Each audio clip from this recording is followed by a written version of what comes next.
win the game, or Sark wins and they win the game? How much do you agree with that, Lacoste? Always a big fan of those. Like, either you win or you lose. Team Liquid, they're smoked, but they know someone's on the high ground. I thought it was going to be a Chain Frost, but only level 1 Lich. Yeah, level Blood 1 Grenade. Lich, you might end up dying, but gets far enough back. Now you're starting to get the Essence Shift stacks. Blood Grenade, Axe is thrown once again. These heroes low on Liquid. But, well, Insania, Mickey, they'll survive, and so does Fishman on this Lich. Everybody's fine.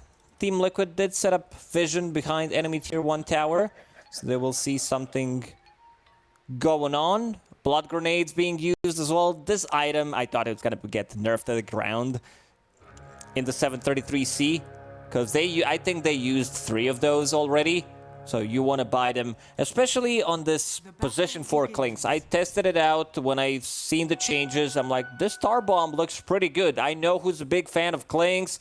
Shopify Rebellion, Crit. He's definitely, I know he was so mad when they changed that you got permanent damage from one of his skills. I was also like spamming it because I saw it from him. And now Clinks is back in meta, so I think Crit should also be pretty happy about this one. It's a lot of slow.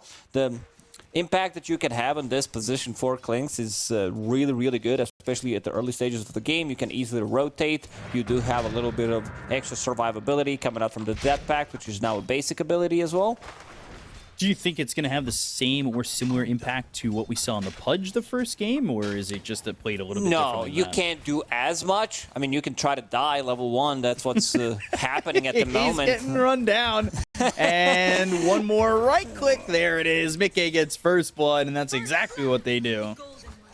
It's a super strong lane from Liquid. Clinks can't really do much in this one, because I think it's going to be fairly difficult having magical nuke damage, especially once they hit that level 2, level 3 on side of Liquid. Once you have Point and Frostbite, Crystal Noah, and Dawnbreaker has a stun as well. I think Clinks is going to feed in this lane. I don't think in this particular one he's going to be able to do as much, but definitely a hero to look out for. He went over towards bottom to try and get a kill there onto GH. Now they focus their attention onto Zai. Pounce the leash. The Essence Shift stack's starting to get there. There's a slow on a Fishman. The damage on a Zai, they back off as they get under the tower range. And they are getting these heroes quite low, but, you know, you're going to have to start getting some results on this and getting these kills, where GH now turns around as he had himself that stick and just puts another charge out and just barely surviving. Level 1 Clicks at the moment. 7-second cooldown on that Tar Bomb. He's very annoying, but Toby, he's not getting much out of the top lane as soon as he gets close. But Watson will get a kill. Might try to even go for another one. Uses the stick. Still turning, still going, and Zai falls here to the Clinks. So the rotation, it is prosperous for now. But like you said, how will it work out for Toby? And then Fishman, well, he's going to die under that tower, and Katomi. Zai's like, thank you very much. Okay. He's gonna take it, getting some extra gold. Looks good on stats, on post-game stats as well. Zai's the only type of a player that can get a double kill without even being there. He's in the fountain. He was dead for most of it. I just think that's, well, very, very beneficial for him. He didn't even have to do anything with his mouse and keyboard, and I feel like those components are very, very important to this game. Let's see where Clinks is going. Right now, he's trying to stack up some jungle. Level 2 doesn't have a point yet. He can only eat level 4 creeps with level 1 Death Pact. It's a lot of text. Like, you need to keep that for like good 35 seconds for people to read. Also, it has alt as well. Some extra text, of course. Toby in trouble, but turns onto Insania, trying to get the kill at least out of the Crystal Maiden. They'll get themselves at least that, but trade on to Toby. While there's a fight also happening over bottom, so the right click's coming in from this Clinks, trying to get Mickey on the return. As bottom lane, the chase is on a Fishman as well as Watson from Zai. But all heroes after the Crystal Maiden and the Beastmaster died will stay safe for now. Katomi did not want to chase those magic 1 charges on Mickey. Now Insania bringing in a healing salve that Mickey bought of his own, plus some shared tangos. It's going to keep him nice and healthy. They're still putting some damage on the Watson with this second level in the concussive shot. Okay, needs to be really careful. We haven't really talked about mid lane too much. Two Universal Heroes. Our panel seems to be a big fan of Universal Heroes. I was a big fan when the Universal Remote came out, so I can feel, share the feelings. Yeah, Pango is going to be very annoying for Wind Ranger throughout the whole game. You use that Rolling Thunder, having Lucky Shot as well. Same goes for pretty much every other hero in this game. I feel like it's a really good Pango game overall, other than, playing into Crystal Maiden, Frostbite, Pit of Malice, but he can't defend himself. Stormstormer, thinking about stealing the enemy Bounty Rune, using the scan. We'll get it. Ooh, Toby again getting hit up pretty hard. That combination with the Frostbite and then Mickey coming in with the Starbreaker, just it brings Toby from full to half. Every single time they get close, Star Bomb, now 6-second cooldown on that ability. Plus you have Boar, extra slow, extra minus armor from that Blightstone, and also Blood Grenade. You need to hold this item, I think, in the first 10-15 minutes. It's so good. I need to get used to buying more Blood Grenades. Buy all of them at start. Do my best. Watson, Fishman, still trying to deal with Zai here. He's gone 2-0-2. So that level 2 in the Firestorm, dropping down on a Watson, and then that second level, the concussive shot. The Pounce doesn't leash, but GH still dead. Fishman surviving, but Watson Firestorm in some trouble. He's got that Frost Shield to fight back, and will get the kill on a Zai. It's a double kill for Watson, and he'll survive the storm, dropped right on top of him. This time, no double kill for Zai, but they're very low. Fishman probably thinking about maybe denying himself. Ooh, Crystal Maiden. Yep. Oh, no. Tommy coming in again, and, well, he likes to move with these mobile heroes. Stormstormer just surviving. Kotomi just making his presence felt. He's 3-2-1. Good luck killing Pango with Shield Rune and also Shield Crash. Double Shield. Shielder on the mid lane. Impossible to kill. Very, very impossible to kill, it feels like. And he's 38-4 to the 36-6 for Nisha. Definitely a big turnaround for Nisha overall in terms of where the game is at. Kotomi, he's going to go down up into the top lane as Mickey's on a killing spree. They want to make a rotation on Slark, I believe. As soon as Dawnbreaker hits that level 6. Oh, no, they're actually going to use it top. Oh, it's better to use it this way. I was wrong. It's better to zone out Beastmaster. I mean, it worked for a second. This is fine. He thought he's going to be able to connect on Crystal Maiden slow. Blood Grenade was not used. 7 minutes in. Let's see who gets it. GH manages to steal it. Fishman, last time around, he was the one who picked it up. That would be pretty big. This 7 minutes now, it's even... You need to contest this. You can't just leave it there. Yeah, if you leave it there, then you're asking for problems. As seen in game number 1, right? Like, they took every Wisdom Rune on the map for Entity. So this time around, at least Liquid get their hands on one, which is very different than game number 1. They have a lot more kills than game number 1 already. Yeah. One of the reasons is also this is not game 1, this is game 2, so... The number is higher. And as we talked about in game 1, higher number means different stats. So, Fishman with the shield going for GH with the help again from this Clinks. Well, Grenade not connecting, and now Fishman's just kind of caught in no man's land. Silenced up and taking some damage, but still not dying. Stormstormer thinking about going in onto the Rolling Thunder. The Swashbuckle with a DD to kill off Insania. And the power shot, sniping out Fishman. Nisha having a much better game compared to the previous one. He's not getting rotated on as much as he did in the previous one. Doesn't have 4 deaths 5 minutes into the game, which is what happened in the previous one. Definitely feeling himself. Let's see what the item's going to be. His bottle also going to be refilled. Team Liquid playing around Nisha a lot more in this one. We've seen Road of Atos being super popular during the major. Gives you stats, gives you damage, gives you setup for your shackle. Pounce leashing on Azai, but he's not taking much damage. He's already got the Arcane Boots and the Vanguard.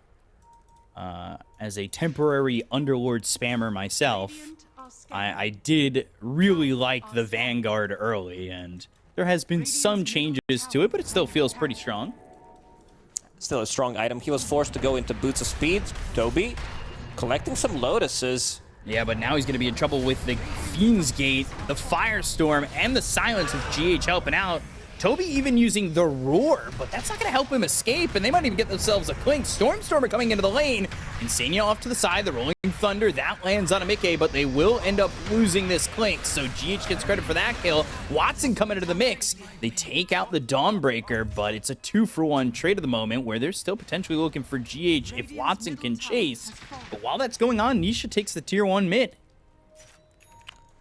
Using that, I don't think even used Focus Fire. Just was able to get it.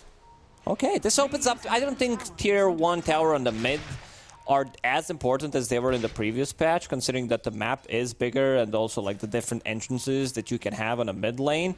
But it still opens up the map. Let's see, Stormstormer uses Shield Crash, 20%. Let's see if it's gonna be enough. In. Fear surviving for a second, but Nisha gets the kill. Now Fishman on the run. Liquid with 4 heroes around. They'll make sure to get the second onto the Lich. A little too aggressive. Big timing on side of Entity will be double the Fusel Blade. It's so annoying to play into. Like, getting your mana burn, not being able to use your abilities. Also, to think about Crystal Maiden Aura, I don't know what to think about this one. Because you're playing against double Diffusal. Is it a good thing? So you have, like, more mana? Which means more damage is being dealt to you. Yeah, right now just sitting, keeping it at level 1. As you should. Yeah. I'm just joking, by the way. It's always good to have mana, but then again, some extra damage could come in very handy. Let's see. Kataomi. Trying to stack, but seems like he's not going to be able to do it. Messes it up. The Skelly Bros from Skeleton Walk. Yeah, not helping him stack that camp the way he thought it would. He's also going into the Solar Crest, so we're going to see this item in back-to-back games. It's a cheap item, like gives you a lot of damage, some extra slow as well, so that your skeletons can do a little bit more. Having minus armor against with Orb of Corrosion as well on the side of Pango. Just the Fusel Blade recipe away from it. How's Slark doing? He has one finished. Yeah, that's coming out of the Courier. So the double diffusal timing's going to be close. Meanwhile, double smoke here for Nisha and GH as they're going to run towards top. They're not going to find anybody unless they go deeper into the Radiant side where Toby's trying to farm a stack on this Ancient Camp. Also looking at the item that Nisha does have, Spark of Courage. They might be able to find him here. Yeah, they are going to find him. They got the Rod of Atos, and now they drop down the Mystic Flare. The Fiend's Gate also committed. Watson on the other side of the fight. They go to the ult from Insania, but the damage coming in with the Rolling Thunder. They've got themselves the Pit of Malice, but the Chain Frost, Nisha, as well as Zai in so much trouble. Oh my god. Zai low, still surviving. So is Nisha. They get a kill on a Watson. They'll take out Zai, so it ends up being a trade. They'll find themselves GH as Nisha hiding, but not surviving. Stormstormer gonna get the kill there on Anisha. They'll focus their attention on Mickey, who will throw the hammer and get a little bit of distance with that Celestial Hammer. But GHTP. Oh, the damage on the last right click. I thought he was gonna get out of that one. They've got Insania back into the fight. They'll use the Frostbite. There's the Primal Roar coming in from Toby. They get the kill on Mickey. This is actually gonna be 6 heroes because it's Insania coming back into the fight. Oh man, that Chain Frost actually destroyed him. Max bounces on it. How much damage was that? 3,000 damage coming out from Lich and Pango as well. Wow. God, a Lich's dream. Who do you even blame there? Like, it's one of those two, because they grouped up together. I guess you should tip each other at that point. But yeah, looking at damage from Windranger, Spark of Courage, an item that got a lot of buff in the C patch. Extra 8 damage on a hero like Windranger, that's quite a lot. Yeah, that is a lot. And then the armor increased from 5 to 7 early on. I mean, that is a good amount of armor to have, right? Definitely. I was thinking about the item that Stormstormer is going to go for. He's been one of those players that is very innovative when it comes to itemization as well. I see Manta style. Since you're universal heroes, getting damage from all these stats is gonna feel really nice. It also does give you ability to dodge stuff, get out of like Crystal Maiden Frostbite, which is very annoying, silence from Skywrath Mage, etc. Stormstormer needs to be careful here. A lot of Atos, and they're going to have the Dawnbreaker join the fight. Chain Frost bouncing around once again. Unfortunately, this time goes over to the neutral, so both these heroes will die. But at the 14-minute mark, the Wisdom Runes, those are important, and, well, it's going to be both picked up for Entity. I feel like they are important when you're getting those lower heroes higher and higher. Watson was the one who invaded enemy Tormentor where he's supposed to be, and got it because it has that extra movement speed. Getting levels for his teammates. Lich is level 8 compared to Crystal Maiden, who's only level 6. Skywrath Mage is level 7. And there's a big difference. Kateomi's about to crack level 10. Yeah, he is building a nullifier straight up according to his quick buy. Yeah, that's the build. Like, you can go for something else, by maybe like a Dragon Lance, maybe a Force Staff, which is fine to be able to like save your teammates, but it's all about dealing the damage. This is a really scary scaling position for. And that is very scary, especially once you pick up that Sacred Relic, that extra 55 damage that he's going to be grabbing with that. And he's caught a little bit of vision here on Nisha and GH, but Nisha going invis with that rune, stepping forward towards the rest of his team and, well, the rest of Entity. He saw that ward. He also does have one sentry available, so they could potentially go for Nisha. Sentry down, and Katom is going to die, but GH will be traded. Pavis kept him alive a little bit longer there. You like this item? They made a little bit of a change. Yeah. It's got an upgrade as well in this patch. Great way to build the item, and it's relatively cheap for what it gives. It does feel quite nice. So now it also absorbs physical spell damage. Right. Which is an upgrade that, especially when you're building it on supports, is much needed and much appreciated coming into this C patch. He said Stormstormer going into the Manta. He's already picked up that Yasha and the build into it. We'll buy out that recipe, and now just sitting 1,900 gold away from the orb. Yeah, very interactive play from Kateomi, stealing XP from Zai here, sitting inside the invis. Maybe thinking about providing vision for Slark. Watson could be the one invading it, but there's also Dawnbreaker there, who's gonna finish things off. We didn't talk too much about the itemization on Mickey. Pretty standard stuff, I would say, for carry Dawnbreaker. Echo Saber going into Deso next.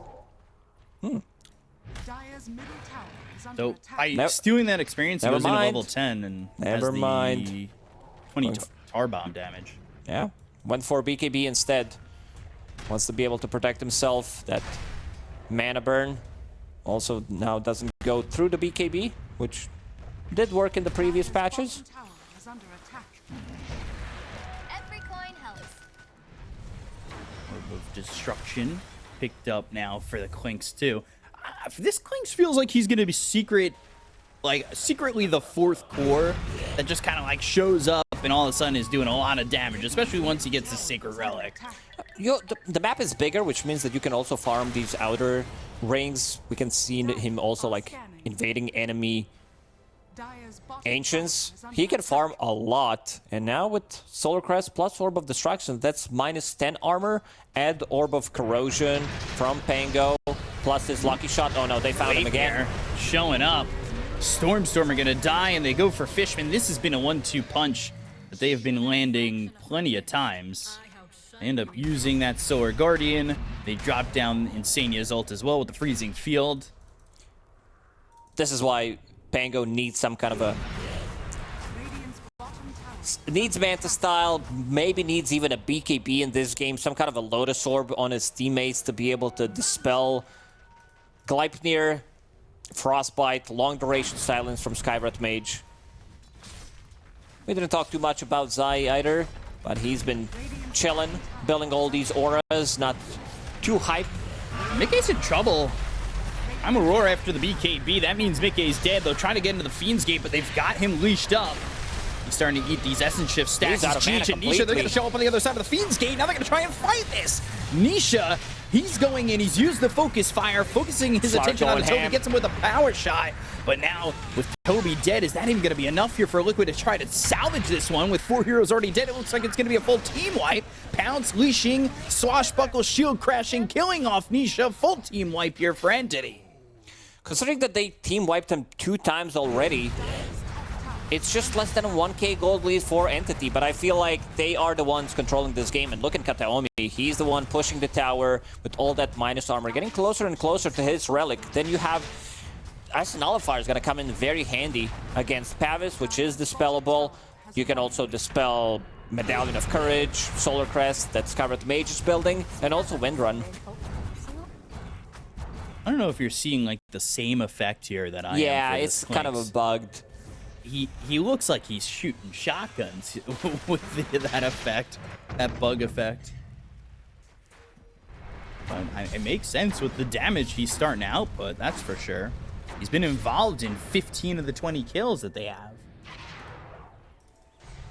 I was surprised because GH and Mickey, they came through on the other side of the Fiend's Gate when they had already lost themselves 2 heroes, basically. Ooh, another invis for Nisha. Kataomi's cutting things out. They do have Sentry available, so they saw Nisha being invis.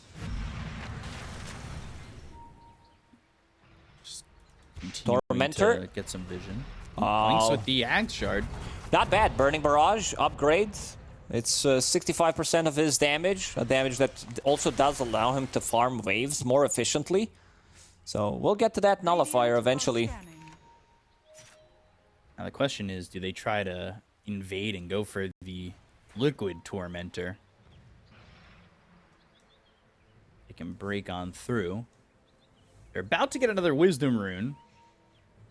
Looks like Liquid, they're setting up for their Tormentor as well as their Wisdom Rune, and they should be able to take this pretty much with ease. There's no contest coming in from Entity. Oh, Wisdom Rune, Kataomi's there. Maybe he was thinking about picking it up, but does not want to get too close to it.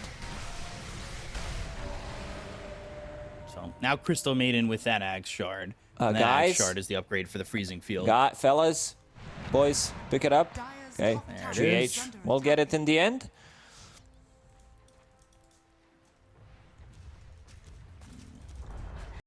Close game. Styre's going to lose that top tower.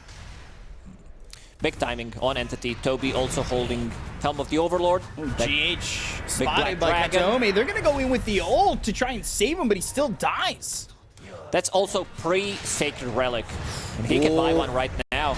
Now coming through, there's the man to Papa. They've got the Primal Roar with BKB being used by Mickey. They'll go into the Rolling Thunder, the Celestial Hammer to try and get to the high ground, but not high enough.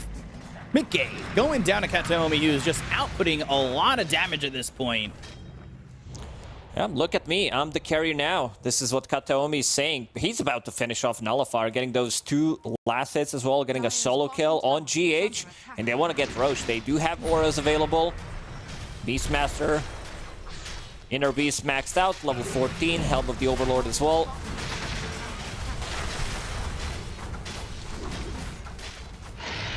Roche is going to die. Now they got an Aegis in the hands of Watson. And immediately they TP towards the top end of the map. They're going to leave Toby down here bottom to push. He's got that Helm of the Overlord and going into the pipe. So he's got the ability to push with that Ancient Black Dragon. And doing just that.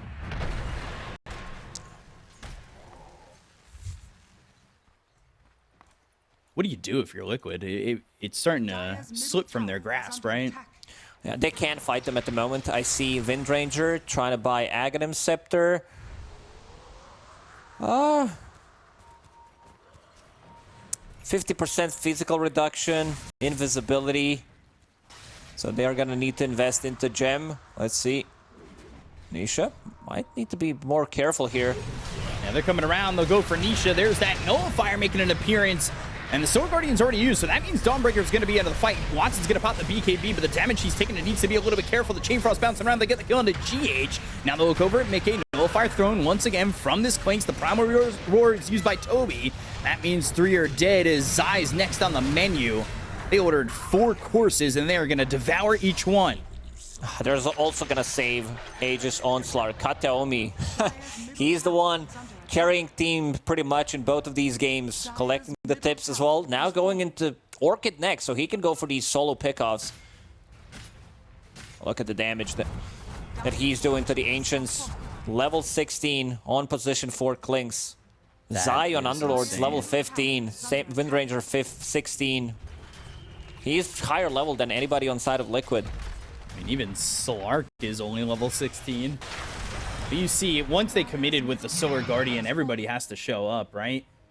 Mickey's gonna put himself in a pretty much harm's way with that ulti, and Hellfire used twice in this fight, and both times it just feels like, well, with Clinks over to the side and not getting focused, the damage output's massive for Entity. Also, Pango can do, if he gets to roll off, then starts rolling, they can't really stop him. Aghanim Scepter's down now on Pango, level 18, holding the Arcane Rune in the bottle.